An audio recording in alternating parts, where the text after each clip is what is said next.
Welcome to the 145 Rural Podcast, where we are here to strengthen music careers and communities one song at a time.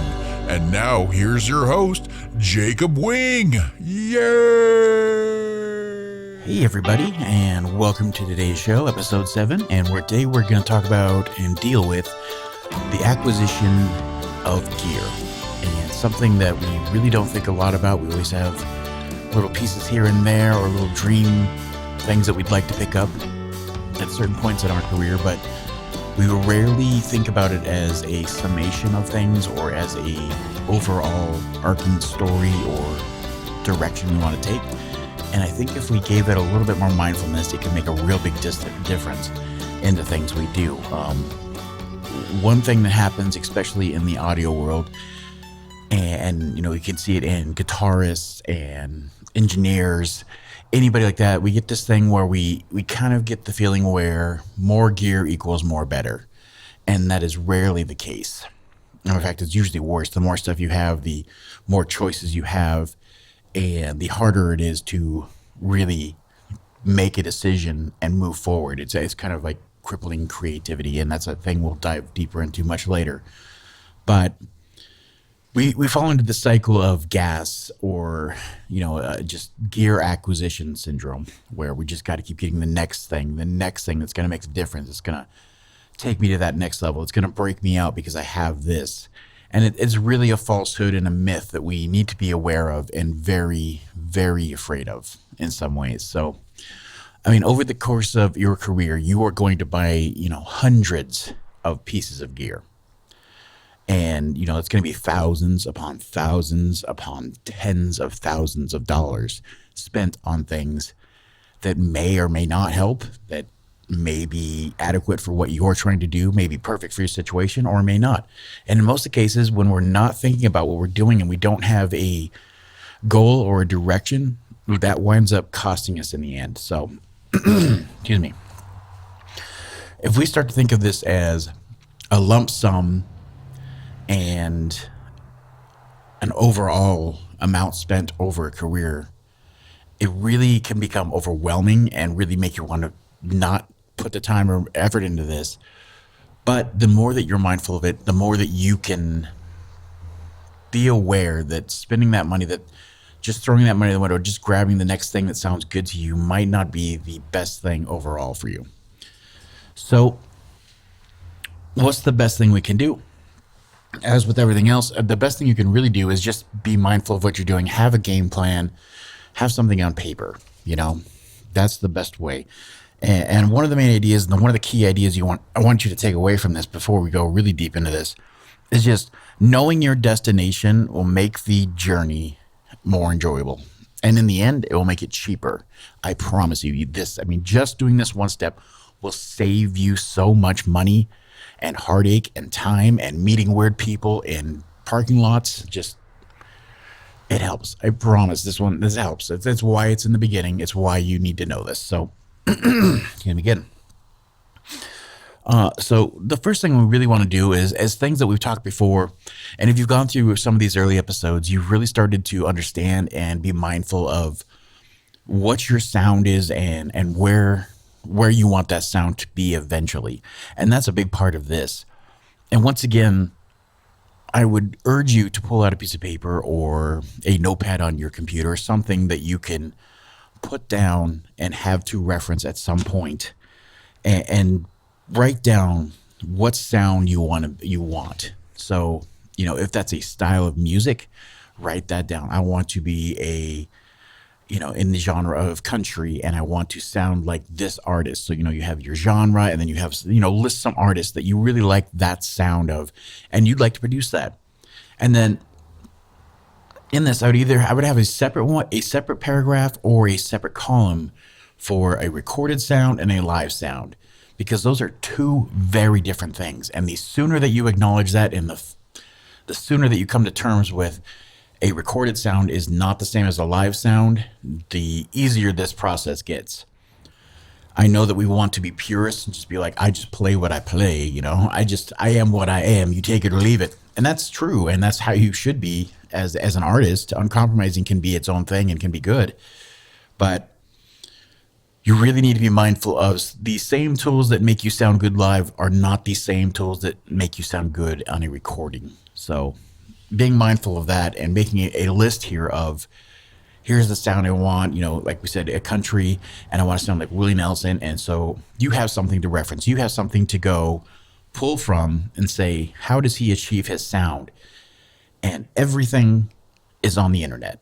If you have somebody that's even a mildly successful artist that you're referencing, you'll be able to pull up any sound recordings. You'll be able to pull up interviews with producers and engineers that will tell you what they did in the studio.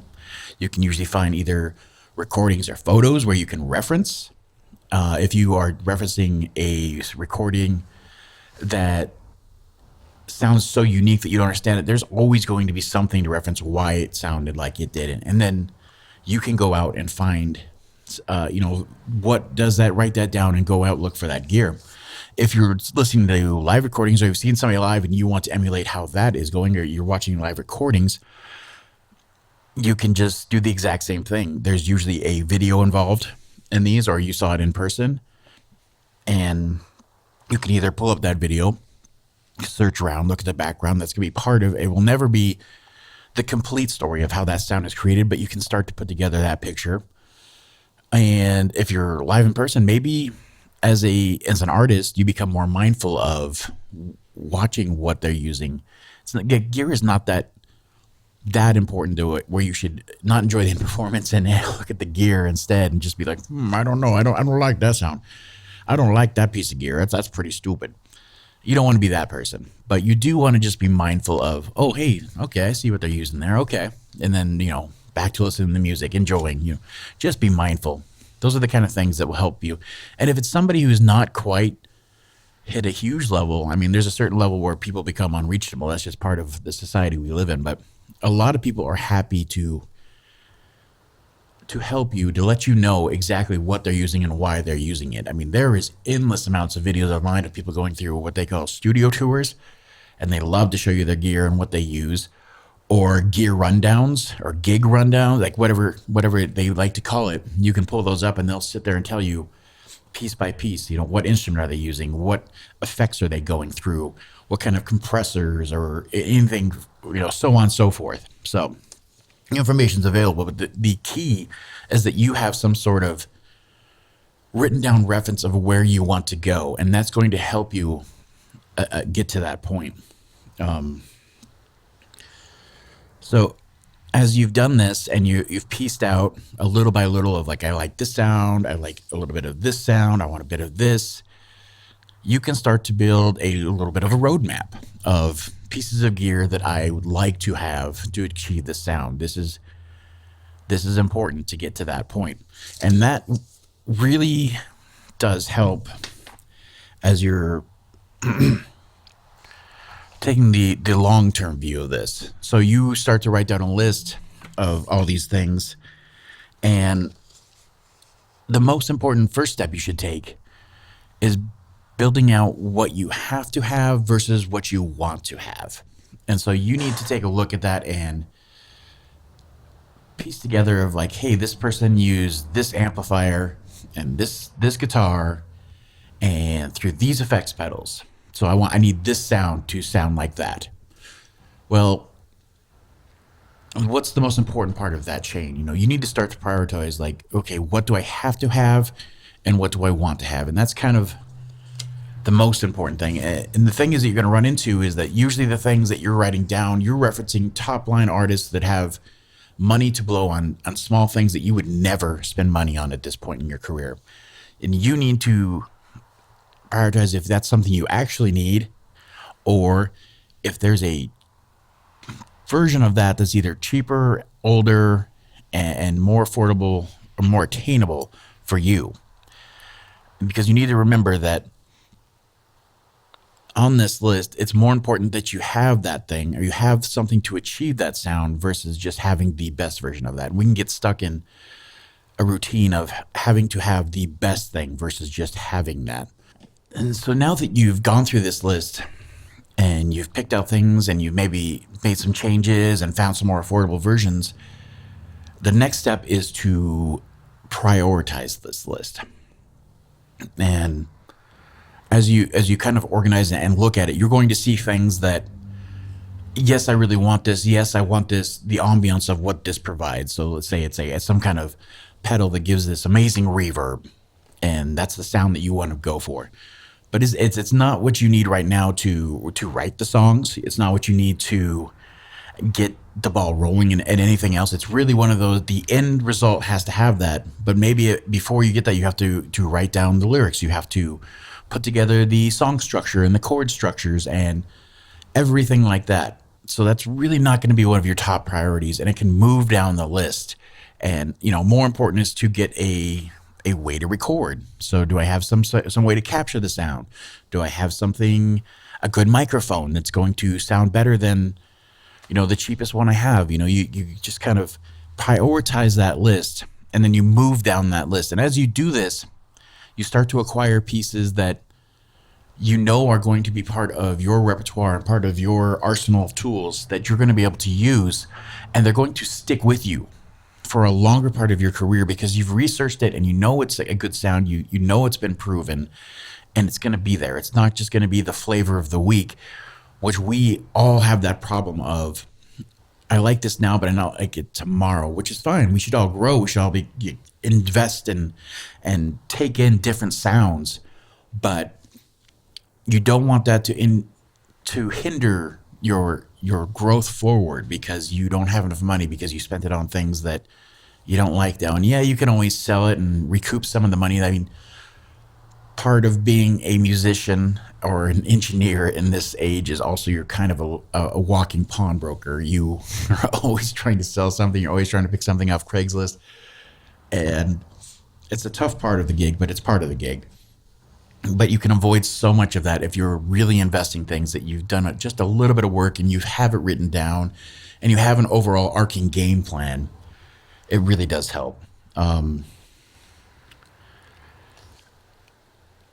And now we're going to kind of move into personal opinion territory. And just from experience, my version of reality is that older is usually better than new. And what do I mean by that? I'm not saying that vintage is the best and that's the way you always need to go. And not what I'm trying to say here. What I'm trying to say is that it's best to get a cheaper version and an older version, a used version of something, and spend time with it and learn that thing. So at any point in your career, when you decide that I need to invest in a piece of gear and you have an opportunity to find a cheaper, older version, I implore you to do so. Get it, work with it, learn the ins and outs, learn how it works, learn the pros and cons. I cannot tell you how many times I've made a much better purchase because I've took an item, a piece of gear, I worked with it and I learned what it could do and why it is in that realm of what I wanted, why it helped me get to a sound I couldn't get to before, but also its limitations and why it was a cheaper version, why it was not the top of the line, why it was discarded from another person. And then when it came time to, yes, I like this sound, yes, I really like it, when it came time to purchase the best version of that, I was more prepared. I knew exactly the dollar amount I wanted to spend. And then I already knew how to use the piece of gear, which is really most of the battle. The knowledge is in how to use that gear, how to manipulate it, how to use that tool. And that's the best part. And then the another little benefit you don't really think about, though, with older gear, you are less afraid to use and abuse it. With newer things, we will baby them, we will polish them, we will put them in the corner, we will not use them for certain things because I don't want to put a ding in it or reduce its value. But older things, we will beat the crap out of them, we will push them to their extremes, and we will absorb so much more knowledge and use them more frequently because we don't have those concerns. So older is always greater than new when it comes to adding a sound.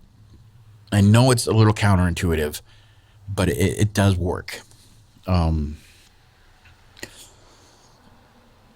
thing I really want to talk about is owning versus renting. So when it comes to gear and to having things to make sound, we are in a new age, and it's one that no matter who you are, if you're kicking and screaming and or you're the old man yelling at the clouds, we're moving into this new realm of everybody wants to get you into a subscription model. So if it is not a physical piece of thing that you are buying, they're going to find a way to get you into a subscription model.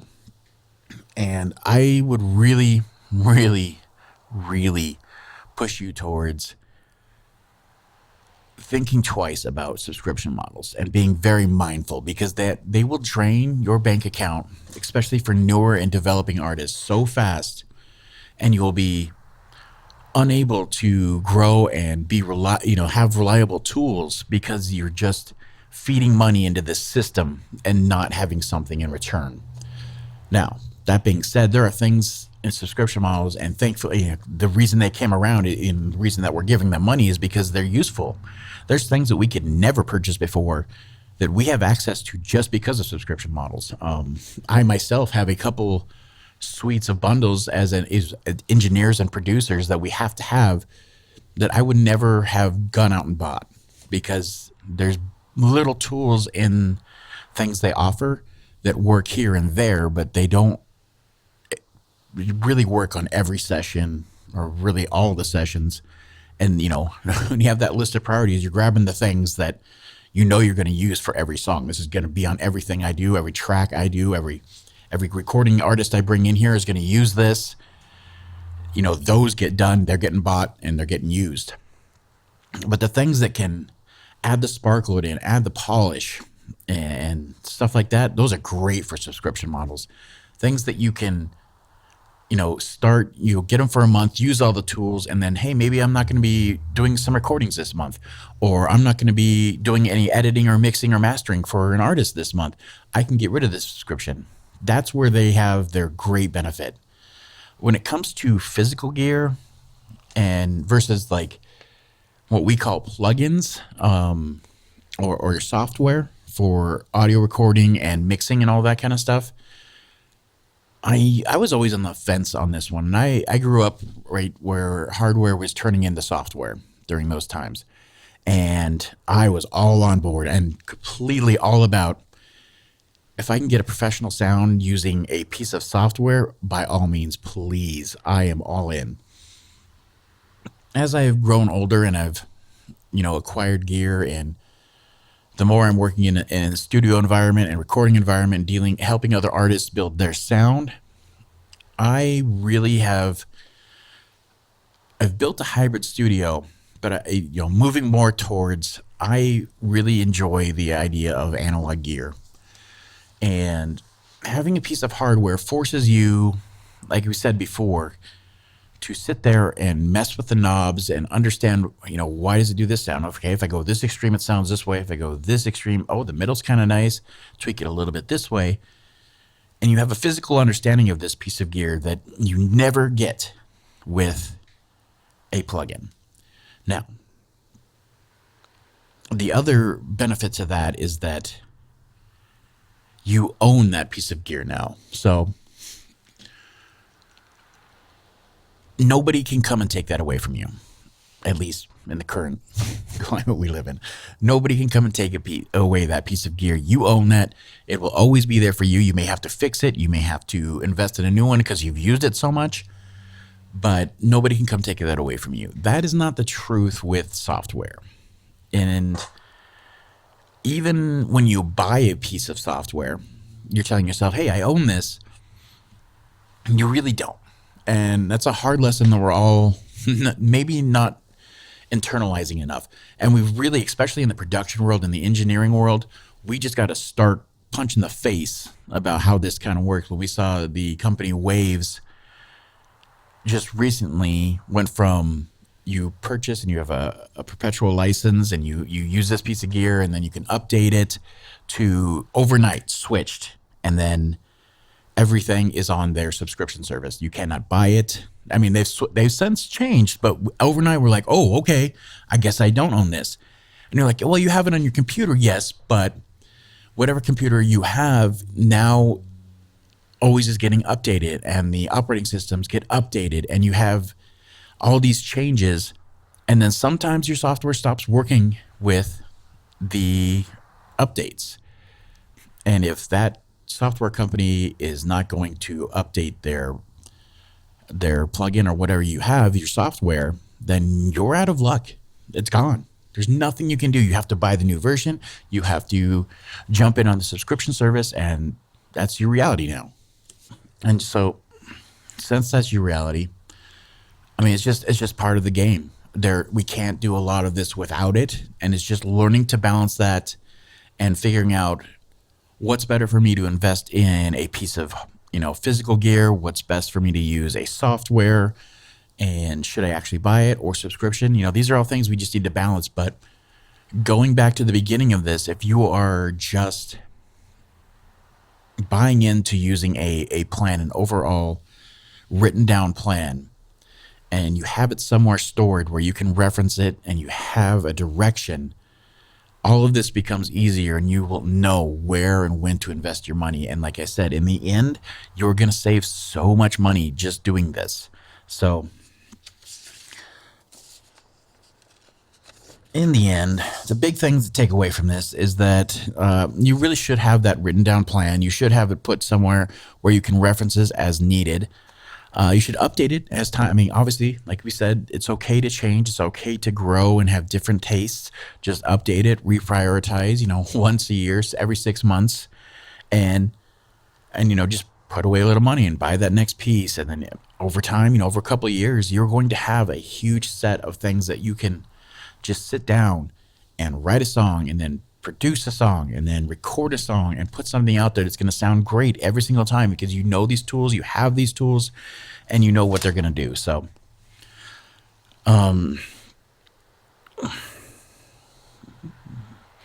the list should be the priority.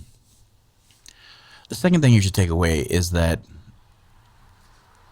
since we've been talking about the gear, since we're talking about buying things, and something that I probably should have said at the beginning, but I didn't, is that gear is really not what this is about. Yes, it's the tools. Yes, I mean, a carpenter can't go build a house without his tools. He could, but it's going to take so much longer. You're going to come up with a inferior product in the end. So, I mean, tools matter, but not everything. I mean, most important thing to take away here is that what you have right now is good enough. I mean, bare minimum, what you have right now is good enough. If you don't have something to record, you can find somebody that does. If you don't have the right, top end gear, that's fine. It doesn't matter. Write better songs, invest into that, put some time into other things. What you have right now is good enough. But we should always have a plan and some kind of reference material to go forward in a mindful and honest way that will be more rewarding and better for your pocket in the end. So go make some music, use what you have, but also just take a little bit of time and plan out, and I promise you it will pay off. So again, thank you guys so much for your time. That was, I know, a little bit painful to go through and talk about the boring side of things, but when it comes to saving money and being able to move forward and invest in other things in the parts of your career and your music, this is going to help you. So thanks again. I want you guys to have a wonderful day, and then we'll see you again on the next episode. Bye. Oh, hey there. Didn't see ya. Thank you for joining me on In the Round. In the Round. I don't know where that music came from. But anyways, this is our end of the video segment where we just take a second to thank you again for listening and watching. And also to thank those special people that make this possible, our Patreon supporters. As you can see, they are listed here. Yeah, okay. They get the joke. We can stop now. Clearly, we don't have any supporters yet. We're just launching.